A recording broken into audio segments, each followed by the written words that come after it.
Ladies and gentlemen, I would like to welcome you once again to Heroes of the Storm.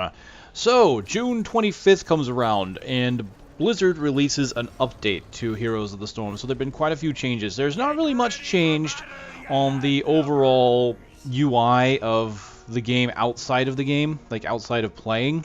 So really not much to show there. There have been a few things added.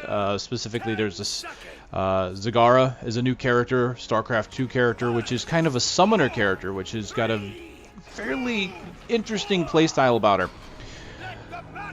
Beyond that, though, a lot of the changes are in-game. And a lot of these changes are kind of mechanic-based, so it's kind of really going to be hard to show. First and foremost, I'd like to show off on the left-hand side. You can kind of see that the talent screen is a lot more condensed now, and it's a little more transparent. Or actually, it's transparent at all, considering before it wasn't. Which is nice. It's a little more compact, and you can see it gives you a brief description of what all of the talents are, just at a glance. And I can mouse over to get a full detail version of it if I want. So this is a much better version of the talent screen, I would imagine. Now this completely replaces the quick one too. If you remember before, I showed that if you hit control, it would show a small version of this. Now hitting control shows the full version, but the shortcut is still there. So if I hold control and say hit 2 to increase my range damage, I've got that talent now.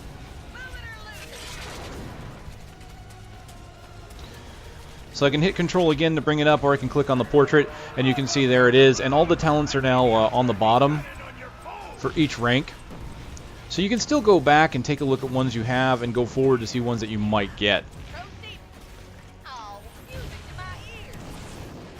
So the reason I'm here, this is a practice match, by the way. There's no other players. It's just me against the AI. And, of course, the allies I have are AI. So this is going to be fairly easy. And I want to do that because I want to be able to go around and kind of show off a few things.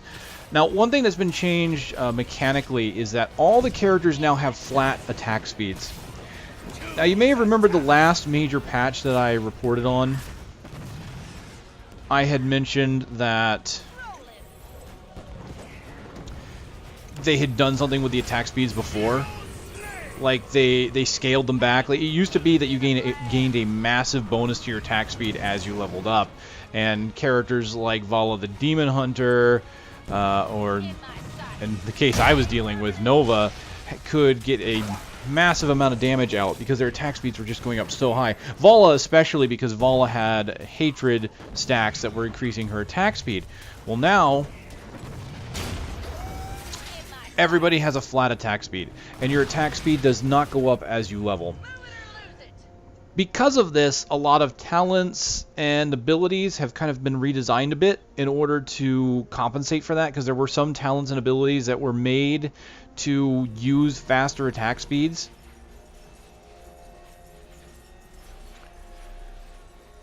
And so now everything should be evened out. Everything should be kind of more even keel. So you'll kind of see that now is assassins will have a more stable power curve. Some of their damages may have been brought up or down depending upon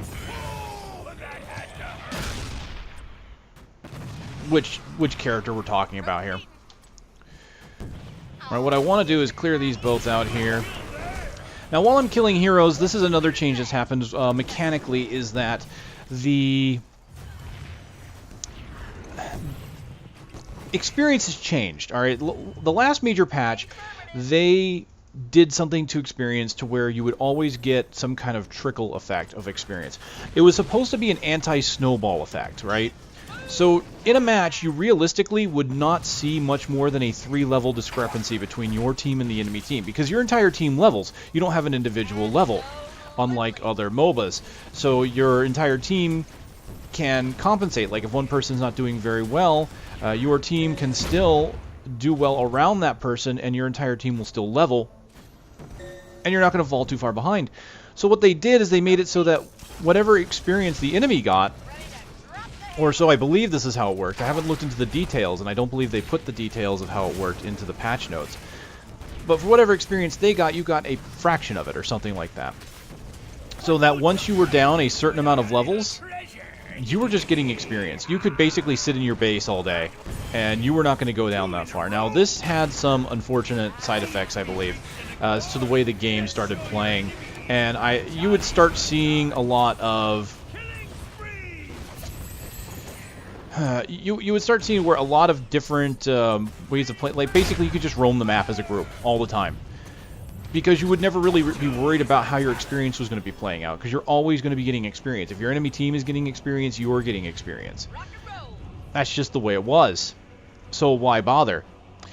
This also means that characters, say like Abathur, who is very good about holding a lane and constantly getting experience through a lane, didn't have near as much of a reason to exist as he did before. Now, he was still a decent character, but one of the strengths that Abathur had was he had the ability to help split push lanes, either by being in a lane and then using his parasite to be in a different lane, or by using his ultimate ability to mimic a hero. There was a lot Abathur could do, and part of the big thing for Abathur was being able to help farm experience. Now, in this version, you're going to get experience for heroes a little bit differently. There's no longer a trickle effect for the experience, so you can have a fairly big discrepancy now.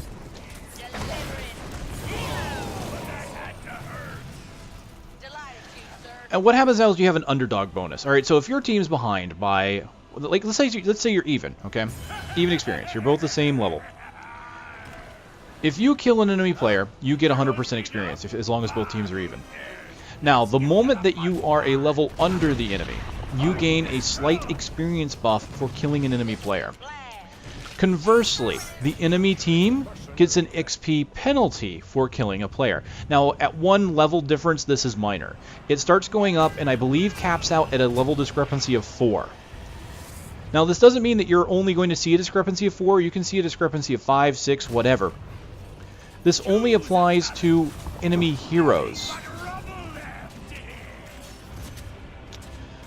I'm going to gain this one.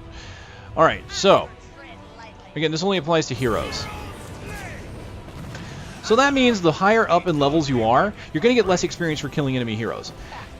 This makes sense in a way, because when you think about it, if you're already several levels above the enemy, you're going to have an easier time killing their heroes. So getting full experience for killing a hero just doesn't really work out, because then you're just going to be constantly above them and constantly above them. Your power is still going to be great, so don't think this diminishes the power of your characters.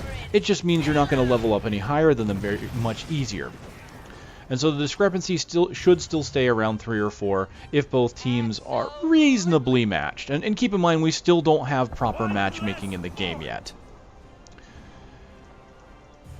So you'll get less experience for killing a hero, but the enemy team that's behind, if they have lower levels, they get an experience buff. So this means there's several ways that you can try and catch up if your team is falling behind. As you can see, we've got a discrepancy of 4 right now, so we're doing pretty good on our team. Again, this is just practice, so it's kind of expected. Now, you can try and guard all the lanes and farm as much experience as possible by killing the creep. That has returned. I mean, before, when there was trickle experience, you really didn't have to worry about farming creep. It really affected the metagame, and I don't believe a good way, the way it was before. So now, you can choose to actively split across, maybe farm all the experience. Maybe your group wants to group up. Maybe you want to try and kill enemy players. I mean, certainly you could do that. It is a possibility. So the thing is there is that means you make a roaming group. You have to try and find an enemy hero to kill. Now, if you end up fighting the enemy team, you're probably going to end up in trouble. So this means that you're going to have a hard time killing the group, and so if you engage them as a group, you're going to die, and therefore you're going to lose experience. You're going to fall behind again. So if you're going to group up, you have to be careful about it, and you have to know what you're doing, and you have to pick off certain enemy heroes to gain that experience back. You're probably better off split farming or focusing on certain lanes, focusing on towers, focusing on creep, because you get experience for towers, you get experience for creep. So it's going to be a very important decision on how your team tries to get that experience back. Alright, so now that I've talked about the experience, let's talk about this. They've made some changes to the mechanics of these creeps as well. Alright, so this is the Wizard and Knight camp. It used to be, and I've talked about this in several videos, that this wizard here would put shields on the knights as you fight them. That mechanic's removed, so this is a little bit easier now. You can see he doesn't shield them. So you don't really have to hit the wizard right away. So this camp is really made a little bit easier because of that, but that's not the only change. They've made it so that the wizard no longer buffs creep and allies, because it used to be you would gain, like, what, double attack speed, I believe. So now I'll bring this up and you'll notice it no longer has that effect anymore. But the wizard should now heal creep around it. So this creep is no longer as big of a deal as it was before. I mean, this creep could really mess up an enemy team when used properly. It was very powerful, but it is still kind of powerful because you're still getting several knights and you're still getting the wizard for some healing. Well fought. I think it's still going to be useful, but I think what they're trying to do is put the hands back in players rather than put the hands in the creep, especially with the changes to the underdog bonuses, because you can farm creep for a little more experience. Now, these guys have also been changed. It used to be that you could dodge the attacks that these guys have, but as you'll notice here as I move, you cannot dodge them anymore. Now, enemy catapults in the line, and I believe the creep, when they're in the line, can still be dodged, but when you're fighting them as a mercenary camp, you can't. And I think part of that is to avoid people from farming them early on. Although I can't say that for sure. But it is certainly a change to be aware of. You can no longer dodge them, so you might as well just go in there and do as much damage as you can. And that's very important because for some characters it can be very difficult to deal with that. Now I'm going to go ahead and go after this Grave Golem. The Grave Golems have also been changed a bit. Grave Golems will now pretty much ignore creep, just like on the mines.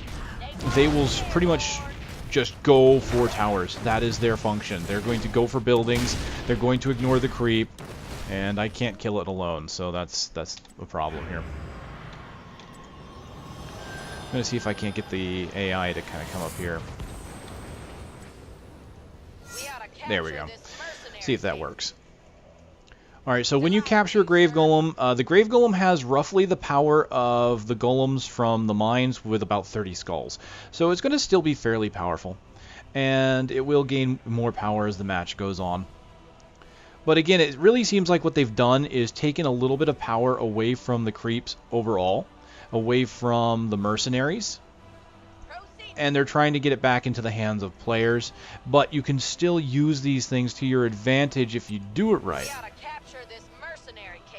So hopefully they'll help me capture it. You can see it. While we're fighting him, I'll kind of point out a few things that have changed on the UI. A lot of the old changes from the last patch are still here. So you can see things are a little more angular here. We've got the hexagon still. You've got the levels up here.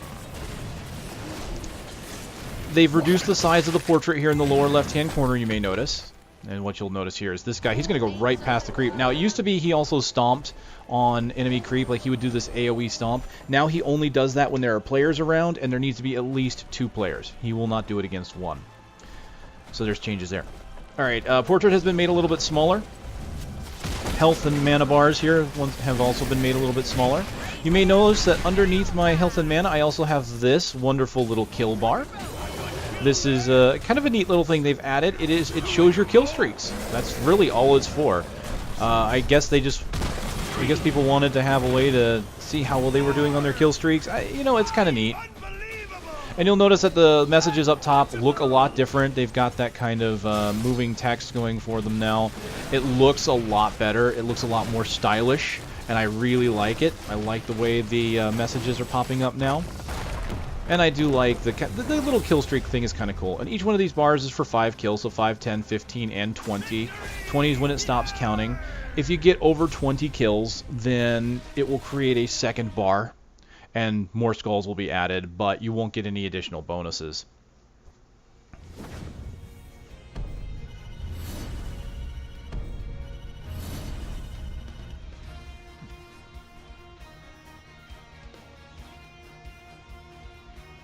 Alright, now that that match is over, I can show you another thing that's changed. That's pretty nice, is you can right-click on a player. Actually, I can't do it here.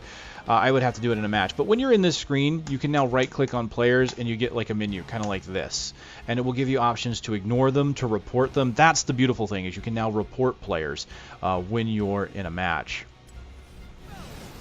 Alright, and since I've talked about this wonderful little kill streak thing, I'd like to show off a few things that they've done with the nameplates here, which is kind of nice. First, you'll notice that there's this talent available text that pops above my head whenever, obviously, a talent is available. And that's nice that it makes it very easy to notice. So if I forgot that maybe I leveled and I have a talent on me, maybe it happened when I was dead or something like that, I can instantly look at my character and see it. So I can always just go ahead and pop in here, pick up a talent whenever I want.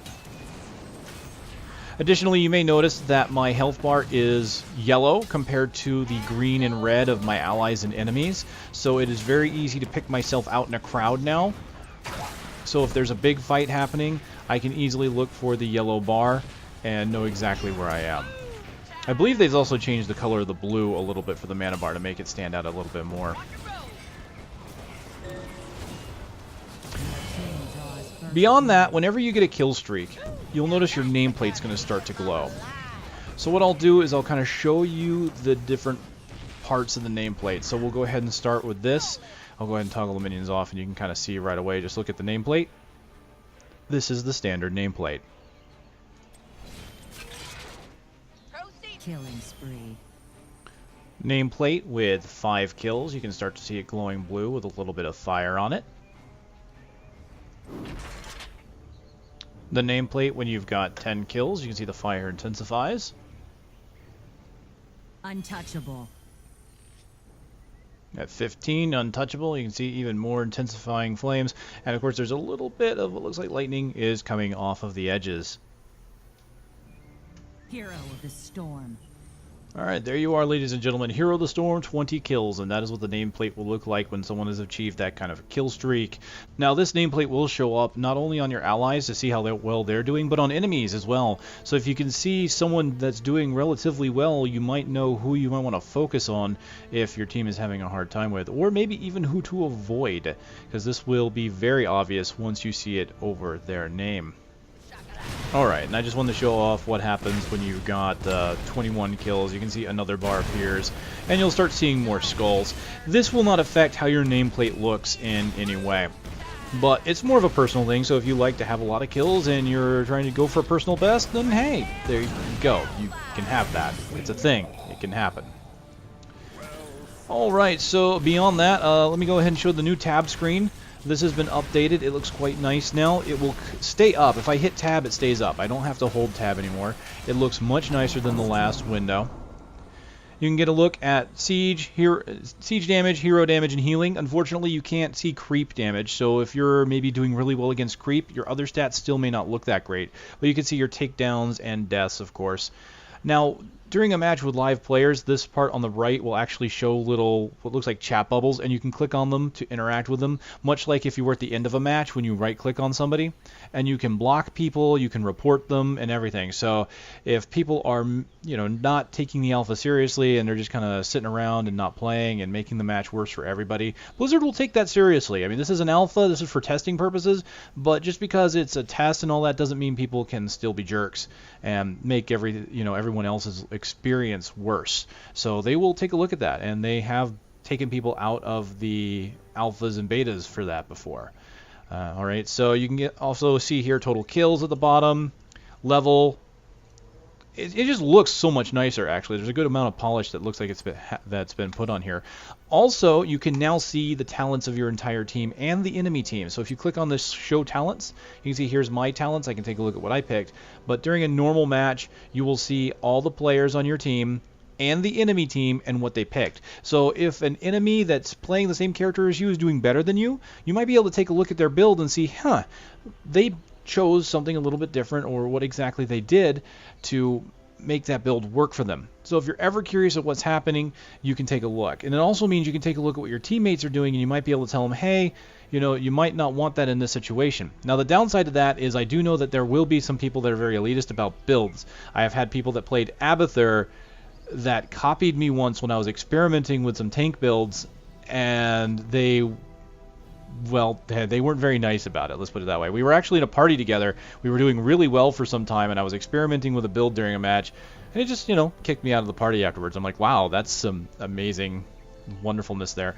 So yeah, there are some people that are going to abuse that.